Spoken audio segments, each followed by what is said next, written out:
بسم الله الرحمن الرحيم والحمد لله رب العالمين والصلاة والسلام على المبعوث رحمة للعالمين سيدنا محمد وعلى آله وأصحابه أجمعين أما بعد.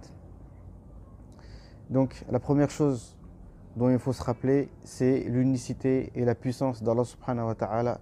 Ça, c'est quelque chose qu'il ne faut pas se lasser de répéter, parce que notre foi en Allah et notre connaissance d'Allah subhanahu wa ta'ala, c'est ce qui va nous permettre de toujours prendre les bonnes décisions et d'avoir une vraie vision de la vie. Et ça, de toute façon, c'est le message coranique. Le Coran, en permanence, par de multiples manières, il nous répète le même message. C'est que c'est Allah qui fait tout. Avec des histoires et des récits qui sont connus même par les gens du livre, c'est-à-dire les chrétiens et les juifs. On a par exemple l'histoire de David et Goliath, qui est citée dans la sourate Baqara, la sourate numéro 2 du Coran. Et dans ce récit-là, il y a plusieurs aspects qui montrent qu'un croyant doit toujours avancer en ayant confiance en Allah subhanahu wa ta'ala. Cette histoire, c'est l'histoire des enfants d'Israël, donc des Juifs, parce que le Coran parle beaucoup des Juifs, et dans mon sujet, je vais beaucoup parler des Juifs, ou des enfants d'Israël, ou les Israélites, peu importe comment on les appelle, parce que les Juifs, en fait, sont un sujet central, qu'on le veuille ou non, en tout cas dans le Coran, et même dans la géopolitique ancienne et actuelle. Donc là, dans mon introduction, il y a quatre points que je veux traiter avant de rentrer dans le vif du sujet. Donc le premier point, c'est l'unicité d'Allah subhanahu wa ta'ala. Le deuxième point, c'est le suivi du prophète sallallahu alayhi wa sallam. Le troisième point, c'est de penser à la mort. Et le quatrième point, c'est le fait de transmettre nos connaissances. Celui qui a une connaissance, et à plus forte raison un musulman, se doit de transmettre le message de l'islam. Et même celui qui n'est pas musulman, celui qui a une vérité et qui la connaît, il se doit de la transmettre. Comme il a dit Jean-Marie Bigard, à sa manière. Qu'est-ce que tu peux penser? Eh bien, tu penses tout simplement que ces gens-là sont aux ordres. Et ils sont aux ordres du pognon. Jean-Marie, oui. Vous avez une rage incroyable. Ouais, on nous manipule, on organise une dictature chez nous. Comment je serais pas en colère? Oh. La première chose, donc, je disais, savoir que c'est Allah qui fait toutes choses. Et donc, quand on sait que c'est Allah qui fait toutes choses, vient en nous le courage et la peur s'en va. Donc, cette histoire, et il y en a plein d'autres dans le Coran, ce n'est que ça. Donc, normalement, un croyant ne doit pas être un peureux, mais doit avoir du courage. Au début, les enfants d'Israël ont demandé d'avoir un roi pour combattre fi sabilillah. Donc ça nous fait comprendre que le combat, c'est quelque chose qui est légiféré par Dieu lui-même, pas seulement dans le Coran, mais aussi dans la Torah. Mais lorsque le combat s'est présenté devant eux, ils ont eu peur et ils ont dit « nous, on ne veut plus y aller ». Et Allah leur reprochait cela. Ensuite, Allah, leur prophète leur a dit que c'est Talut, un certain Talut ou Jalut, je ne sais pas comment on dit en français, qui sera votre roi, votre chef de guerre. Et eux, ils ont protesté. Ils ont dit pourquoi ce serait lui qui serait notre chef de guerre alors qu'il n'a pas beaucoup de moyens. Et il leur a répondu, Allah lui a donné avantage sur vous, c'est-à-dire qu'il a la prédominance sur vous en ce qui concerne al-ilm ou al-jism, c'est-à-dire la connaissance et le corps. Donc ça aussi c'est une leçon pour comprendre que pour avoir les qualités que Allah il aime et que n'importe quel être humain dans n'importe quelle société doit avoir, c'est l'intelligence et la force physique et aussi la force militaire. Donc ensuite, ils ont riposté. Et donc ça encore, ça nous montre que c'est Allah qui donne. Et Allah il dit « Wallahu yu'ti mulkahu man yasha » Allah donne la royauté à qui il veut. Et Allah alloue son pouvoir à qui il veut. Et Allah a la grâce immense. « Wallahu wasi'un alim » Allah est le sachant par excellence. Ensuite, ils nous disent que le prophète leur a annoncé que le signe de son investiture est qu'il aura le coffre, yani at-tabout, ça c'est connu. Comment on appelle ça Comment on appelle ça en français avec les reliques de Moïse et Haroun. Le tabernacle, le tabernacle. Ensuite, lorsque Talut donc est parti avec cette armée de croyants, il a dit Allah va vous éprouver avec un fleuve. Donc ils avaient déjà parcouru une longue distance, ils étaient donc fatigués, donc ils étaient assoiffés. Mais Allah, Inna Allah mubtalikum binahar. Allah va vous éprouver par une rivière. Faman shariba minhu falaysa minni. Donc il est interdit de boire à satiété. Il est uniquement permis de boire l'équivalent de ce qu'on peut prendre dans une main. Donc ça, c'est encore une fois quelque chose qui montre que un croyant, il fonctionne, il marche avec Allah, il ne marche pas avec les choses visibles. Ceux qui ont... Alors, la plupart n'ont pas obéi parce qu'ils ont dit « j'ai soif, je veux boire. J'ai soif, je dois boire. » Eh bien, ceux qui ont voulu, qui n'ont pas voulu obéir, eh bien, ils ont bu, mais la satiété, n'est-ce pas, leur soif n'était pas étanchée. Donc ça montre quoi? Que c'est Allah qui enlève la soif et ce n'est pas l'eau. Donc c'est comme ça qu'un croyant doit fonctionner. D'accord? Alors là, il y a eu une sélection. Il y a eu une sélection déjà. Donc ceux qui ont bu, ils sont restés derrière. Donc il est parti avec ceux qui ont déjà réussi cette épreuve-là. Mais même ceux-là, lorsqu'ils sont arrivés devant Goliath, ils ont dit La taqata lana al-yawma bi Jaluta wa junudi.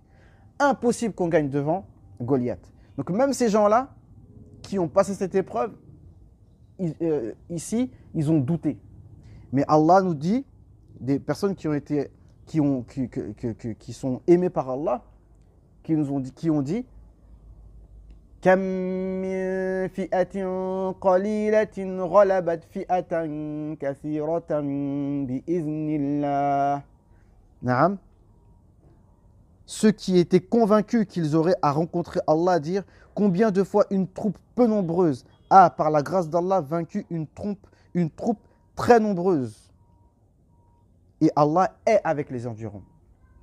Donc encore une fois, un croyant marche avec Allah. Ensuite, lorsqu'ils étaient face à face dans le combat, ils ont invoqué leur Seigneur. Rabbana afri' alayna sabran wa thabbit aqdamana wansurna 'ala al-qawmil kafirin. Ô Allah, déverse sur nous la patience et raffermis nos pas et aide-nous contre le peuple de mécréants. Fahazamuhum bi'iznillah. Et ils les mirent en déroute par la grâce d'Allah. وقتل داود جالوت وآتاه الله الملك والحكمة وعلمه مما يشاء. Et donc David a vaincu Goliath. Et Allah a donné à Daoud alayhi salam, la royauté, la sagesse, et il lui a appris de toutes choses. Parmi les choses qu'il lui a apprises, à fabriquer des cottes de mailles, des sortes de gilets pare-balles. Comme Allah dit dans un autre verset, لِيُحْسِنَكُمْ مِنْ بَأْسِكُمْ فَهَلْ أَنْتُمْ شَكِرُونَ. C'est-à-dire qu'il fabriquait des armes, oui, mais il fabriquait aussi des cottes de mailles pour vous protéger de vos propres violences. C'est comme ça que Allah est dit dans le Coran. Parce que la violence, ce n'est pas quelque chose qui est voulu par Allah subhanahu wa ta'ala, mais malheureusement, c'est quelque chose qui existe. Donc, il faut pouvoir s'en protéger. Naam. Et donc, Allah nous dit ensuite, et si Allah ne neutralisait pas une partie des hommes par une autre, la terre serait certainement corrompue. وَلَوْلَا دَفْعُ اللَّهِ النَّاسَ بَعْضَهُمْ بِبَعْضٍ لَفَسَدَتِ الْأَرْضِ وَلَكِنَّ اللَّهَ ذُو فَضْلٍ عَلَى الْعَالَمِينَ. Donc, Allah neutralise les gens les uns par les autres. Donc ça, c'est une cause. Mais c'est Allah qui fait ça. C'est-à-dire que quand il y a une partie de personnes injustes, ben comment Allah procède pour s'en débarrasser? Eh ben, c'est avec un autre groupe de personnes. C'est comme ça que ça fonctionne. Et ensuite, Allah nous dit Tilka ayatullah natluha alayka bil haqq wa innaka laminal mursalin. Donc ce verset-là, qui nous relate, qui confirme les récits que d'autres connaissaient avant, ça prouve que le message coranique vient bien du prophète sallallahu alayhi wa sallam. Et Allah nous dit wa innaka laminal mursalin. Donc ça nous ramène à notre deuxième point qui est le suivi du prophète Mohammed sallallahu alayhi wa sallam et le suivi des prophètes dans un sens général. Isa alayhi salam, Jésus, Moïse. Et d'ailleurs le verset juste après, donc le verset 253 nous dit voici les prophètes que nous avons élevés les uns par rapport aux autres. Parmi ceux-là, certains ont à qui Allah a parlé, en parlant de Moïse. وَرَفَعَ بَعْدَهُمْ دَرَجَاتٍ وَآتَيْنَا عِيسَى ابْنَ مَرْيَمَ الْبَيِّنَاتِ وَأَيَّدْنَاهُ بِرُوحِ الْقُدُسِ. Naam. Et à Jésus, fils de Marie, nous avons apporté les preuves et nous l'avons fortifié par l'Esprit Saint. Donc ici, ça nous montre que le Coran nous relate tous les prophètes. Et ces versets-là, ils sont juste avant les versets les plus importants du Coran, de tout le Coran, le verset le plus important de tout le Coran, qui est le verset 255, dont on parlera peut-être une prochaine fois. Donc, ça nous ramène à la foi dans les prophètes, le deuxième point. Et le prophète Mohammed sallallahu alayhi wa sallam particulièrement. Précisément, on doit jeûner comme il nous l'a ordonné, comme il l'a enseigné, prier comme il nous l'a enseigné, et aller vers Allah selon la façon du prophète sallallahu alayhi wa sallam. Mais sinon, dans un terme général, les messages des prophètes sont les mêmes. Et donc, c'est eux qui doivent être nos modèles. Notre vision de la vie doit être la vision de la vie enseignée par les prophètes, qui sont les meilleurs des créatures d'Allah subhanahu wa ta'ala, les meilleurs des hommes. Donc ça, c'est important.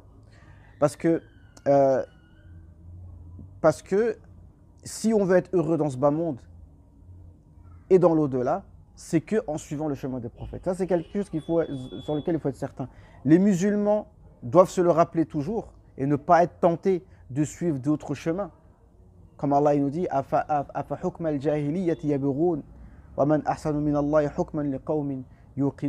est-ce que c'est les législations d'avant l'islam qu'ils veulent, alors qu'Allah est le meilleur législateur? Et Allah nous dit, si on obéit au prophète Mohammed sallallahu alayhi wa sallam, on sera guidé. Le troisième point, c'est de penser à la mort.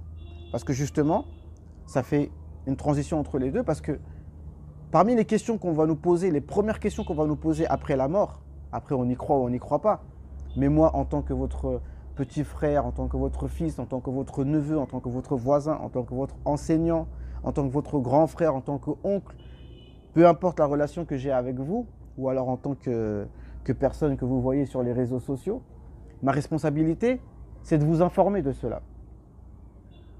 Et un jour, on sera fixé, soit c'est vrai, soit c'est pas vrai. Lorsqu'on est enterré, il y a 3 questions qu'on nous pose. La première question, qui est votre Seigneur? Mais pour pouvoir répondre qui est notre Seigneur, il faut avoir pratiqué ce qu'on a dit au début, c'est-à-dire de vivre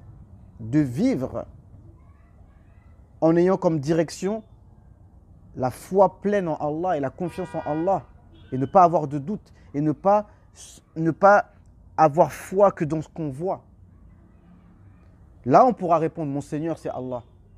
Deuxièmement, qu'est-ce que tu disais de cet homme qui était envoyé vers vous, prophète Mohammed sallallahu alayhi wa sallam? Qu'est-ce que tu vas dire? Tout le monde a entendu parler du prophète Mohammed sallallahu alayhi wa sallam. Qu'est-ce que tu vas dire sur lui?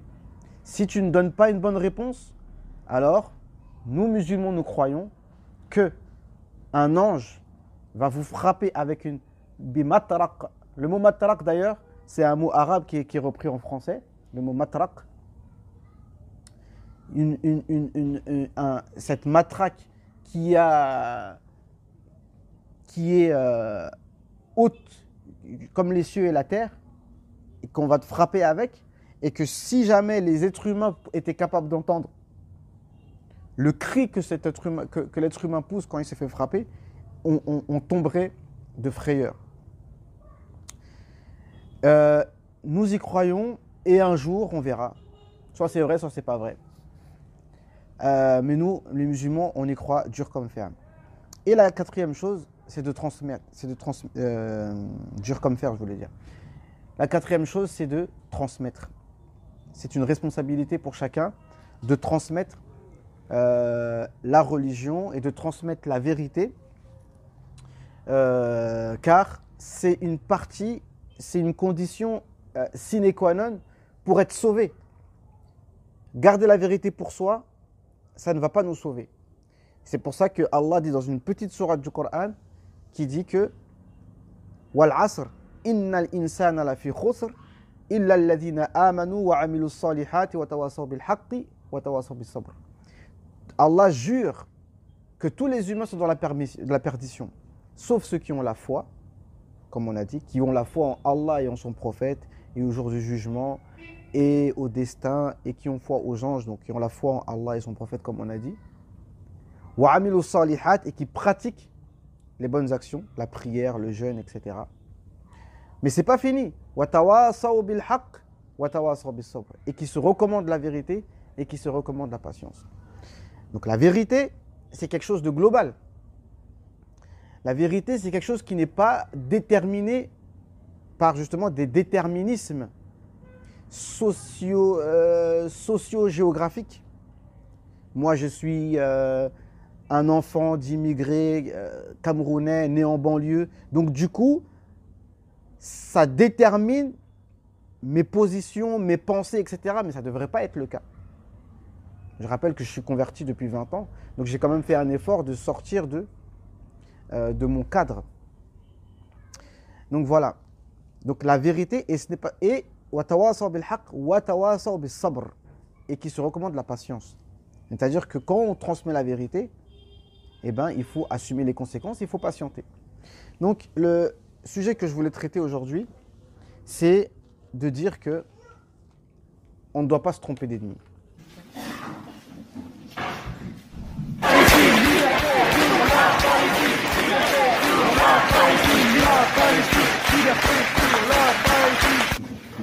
Nous, étudiants de Sciences Po Rennes, déclarons que nous sommes fermement opposés à la tenue de cette conférence. Le budget annuel de l'armée israélienne en 2015 était de 18,6 milliards de dollars et il ne cesse d'augmenter. Comme l'a dit Nelson Mandela, le